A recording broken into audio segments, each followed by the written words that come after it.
Hola hermanos y hermanas, un gusto saludarles una vez más. Espero que se encuentren muy bien, que pues hayan tenido una semana bendecida, que hayan podido compartir con los hermanos en la iglesia y que estemos pues aquí dispuestos para seguir en este estudio de Segunda de Pedro que realizamos a través de este medio virtual, tanto en Facebook como en YouTube.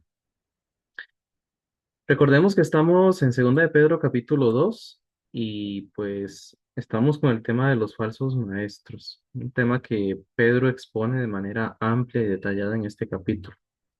Antes de compartir, recuerden que pueden también compartir estos estudios con otros hermanos, con otras personas que consideren que puedan ser útiles, que les puedan edificar, incluso que quizás en algún momento ellos pues han tenido dudas acerca de alguno de estos pasajes.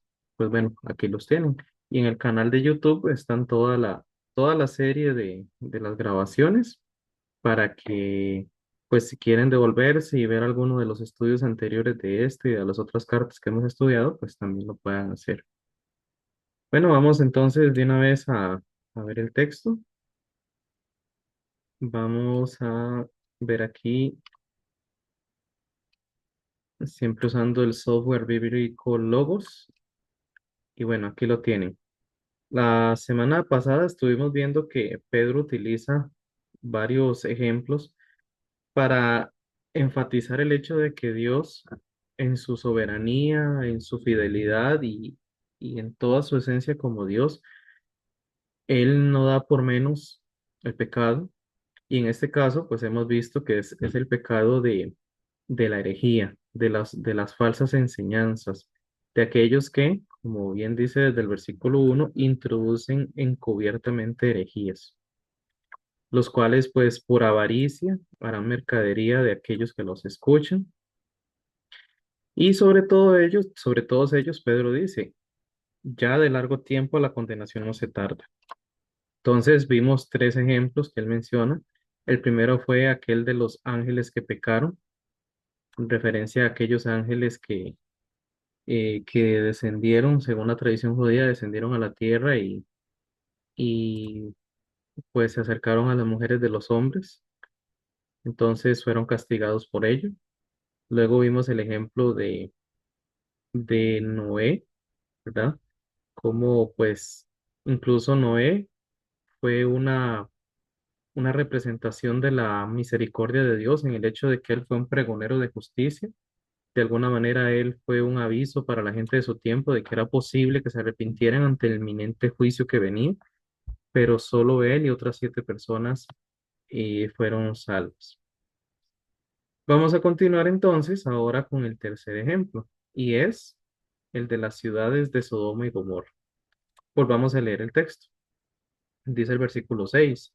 Y si condenó por destrucción a las ciudades de Sodoma y Gomorra, reduciéndolas a ceniza y poniéndolas de ejemplo a los que habían de vivir impíamente, y libró al justo Job, al justo Lot, abrumado por la nefanda conducta de los malvados.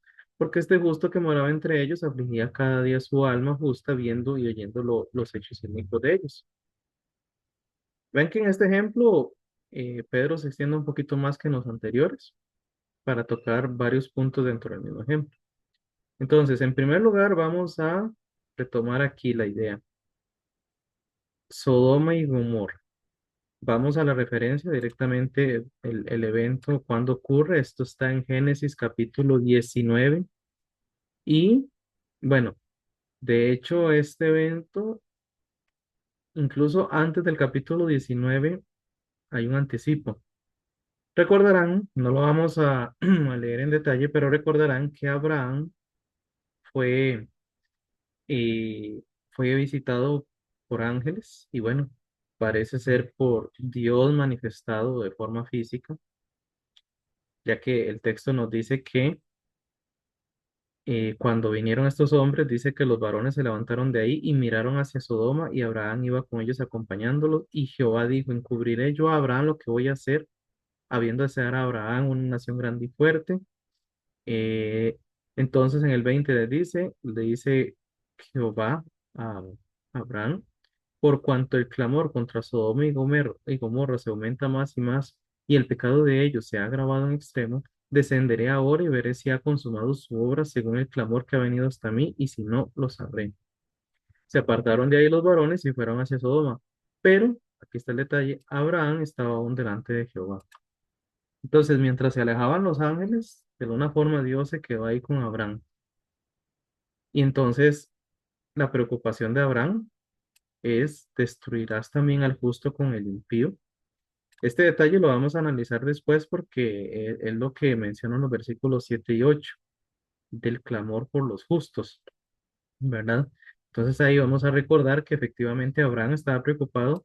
No, vemos en la actitud de Abraham que él no es como que diga así, que se mueran todos los que están ahí por su maldad y corrupción. No, él piensa en el justo. Y quizás también pensaba en el mismo Lot, sabiendo que efectivamente Lot estaba viviendo en esa tierra.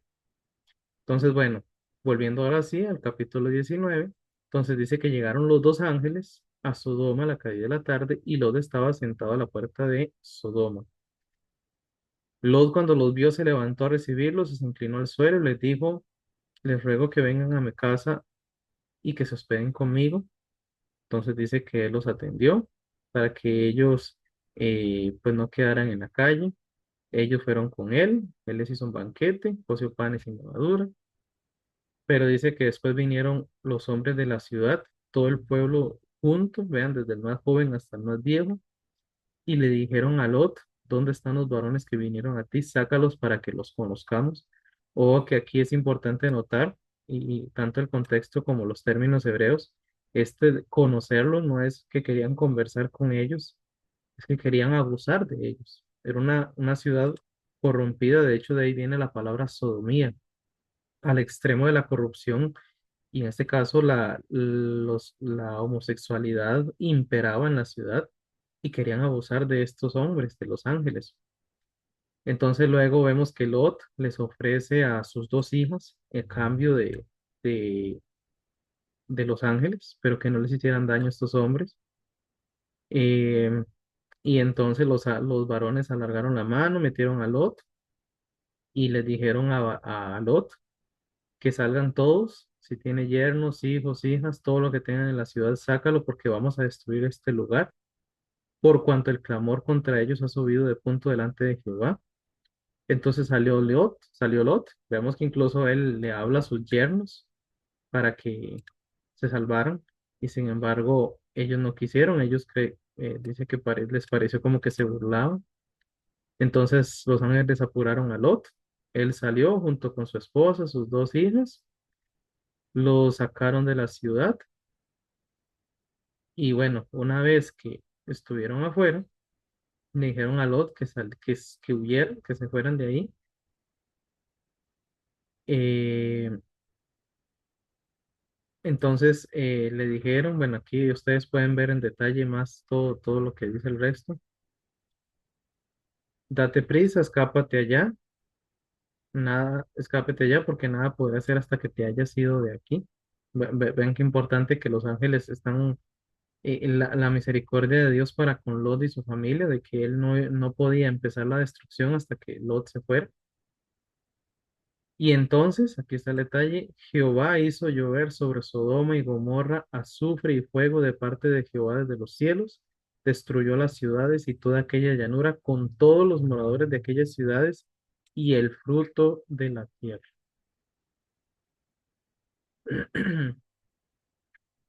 Bueno, creo que eso es lo relevante de esto, de este relato. Como les digo, ustedes pueden ahí leer en detalle si les parece valioso, pues volver a leer la historia.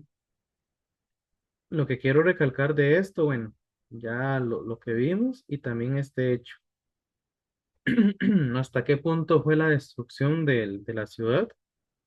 Bueno, al punto de que arrasó con todo, destruyó las ciudades y toda la llanura con todos los moradores de aquellas ciudades y el fruto de la tierra.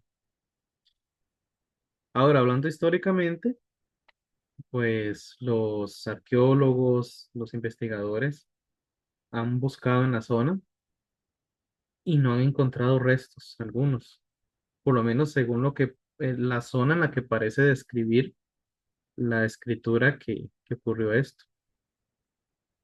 Eso que indica, bueno, que siendo que estas ciudades existieran, no quedó ni el más mínimo rastro.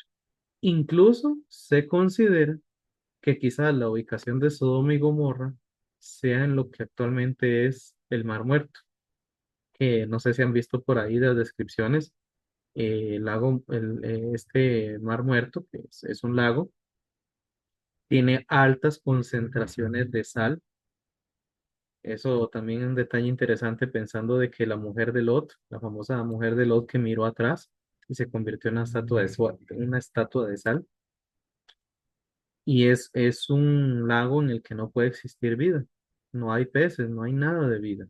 Incluso quienes van ahí, bueno, aparte de que no pueden estar mucho rato metidos en el lago porque es tanta la cantidad de sal que deshidrata, pero incluso no sé si han visto por ahí, pueden ver en YouTube, la gente flota completamente en esa agua como que si, o sea, como que estuvieran en una tabla, digamos, sostenidos, porque es tanta la densidad del agua a causa de la sal que hay ahí.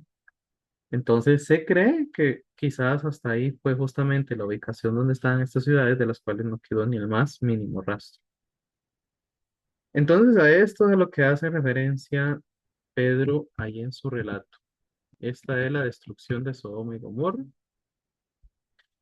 Podemos notar que hay características parecidas en cuanto a los ejemplos anteriores.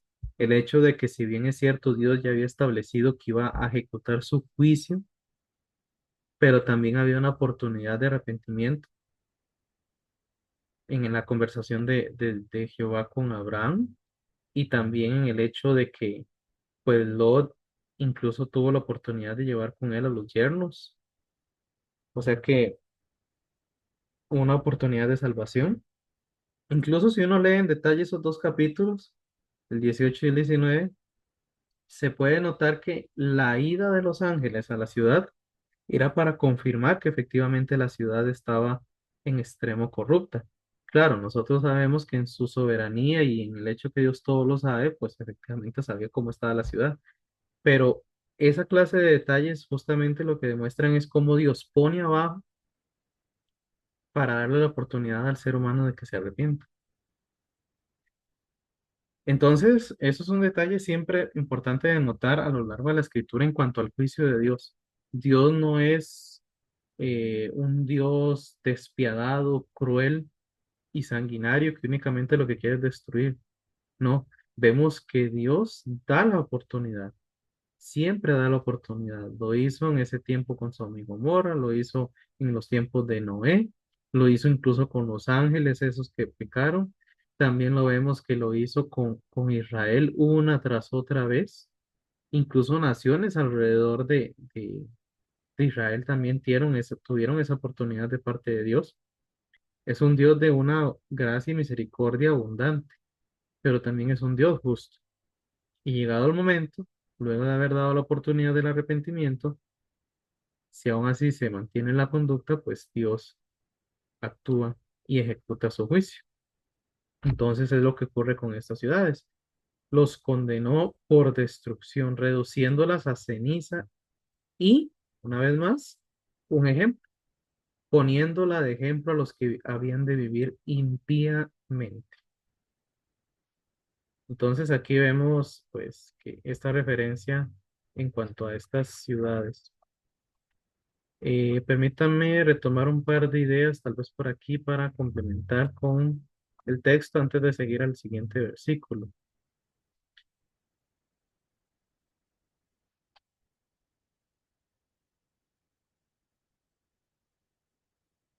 Dice aquí, como un detalle adicional, que antes de la destrucción de Sodoma y Gomorra, de acuerdo con el relato de Génesis, esa zona era fértil, un lugar ideal para plantar cultivos y criar animales. Eso lo podemos notar en Génesis 13, del 8 al 10. Entonces, bueno, eso es como justamente para hacer el contraste entre cómo era la zona antes del juicio y luego lo que quedó, la devastación. Dice que el juicio descrito en Génesis 19, que acabamos de repasar, fue un paralelo en menor escala del diluvio universal. O sea, fue una forma de juicio de parte de Dios, solo que en este caso, pues, concentrada en una zona en específico. Y bueno, lo que vimos también, que al igual que Noé y su familia, Lot y sus hijas fueron los únicos habitantes que escaparon, todos los ciudadanos de Sodoma y Gomorra fueron erradicados. En este caso no fue por agua, sino más bien fue por la incineración, o sea, fue consumida por fuego. Bueno, vimos que decía ahí que fue consumida y hecha ceniza, o sea, Dios hizo llover fuego sobre las ciudades. Luego dice que la palabra destrucción también viene del griego catástrofe, que la usamos en el español, ¿verdad? Así transliterada, que indica derribar y arruinar totalmente. O sea, no queda ni la más mínima, ni el más mínimo rastro. La devastación fue tan completa que redujo a ambas ciudades a nada más que ceniza. Ahora también dice que más de 20 veces en la Biblia estas ciudades son usadas como ejemplo para los que habían de vivir impíamente. Eso también es valioso porque es un ejemplo utilizado ampliamente dentro de la escritura. Jesús es uno que menciona varias veces la ciudad de Sodoma y Gomorra como ejemplo de juicio, como decía, como un ejemplo de la inminencia del castigo de Dios, que no se tarda, es justo en el momento en que él tiene contemplado que ocurra. Dios usó las ciudades y su holocausto para enviar una inequívoca advertencia a generaciones futuras de pecadores rebeldes.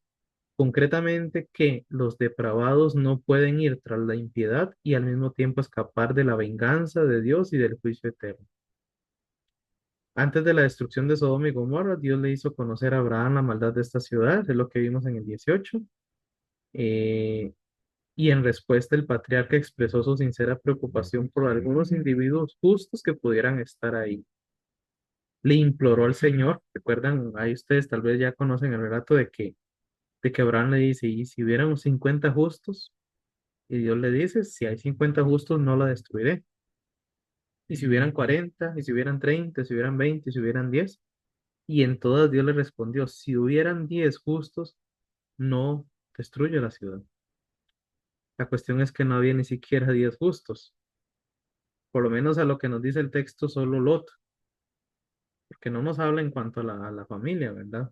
No nos detalla si efectivamente ellos también, pues, buscaban la justicia de Dios, pero no llegaban a 10 tampoco. El Señor estaba dispuesto a preservar las ciudades si se pudieran hallar tan solo 10 moradores justos, pero cuando ni siquiera se pudo cumplir ese mínimo, el Señor destruyó la población malvada. Entonces, ahí tenemos pues el detalle de este versículo 6. Y lo que estaba leyendo ahorita, este comentario en cuanto al ruego de Abraham y de los justos, eh, es lo que continúa en el versículo 7. Pero vamos a dejarlo por aquí para que tomar este versículo 7 y posiblemente el 8 juntos para hacer este análisis de lo que ya les mencioné, ¿verdad? De cómo en medio de su justicia Dios también escucha, escucha al justo. En medio de la injusticia que hay en el mundo, Él siempre está atento al justo y Él siempre da también la oportunidad de ser salvos. Pero bueno, vamos a dejar esto por aquí para no dejar la idea en el camino. Oremos. Padre, gracias te damos porque en tu misericordia estamos delante de ti. No somos dignos de tanta paciencia, de tanto amor y tanta gracia. Y aún así aquí estamos, Señor. Gracias por ello. Bendice la obra que tú estás haciendo a través de nosotros, a través de tu iglesia en todo el mundo. Que podamos ser herramientas tuyas para llevar el mensaje de salvación y que así las almas pues también tengan la oportunidad de salvarse. Gracias te damos en Cristo Jesús. Amén. Nos vemos Dios mediante el día de mañana. Muchas bendiciones. Dios les guarde.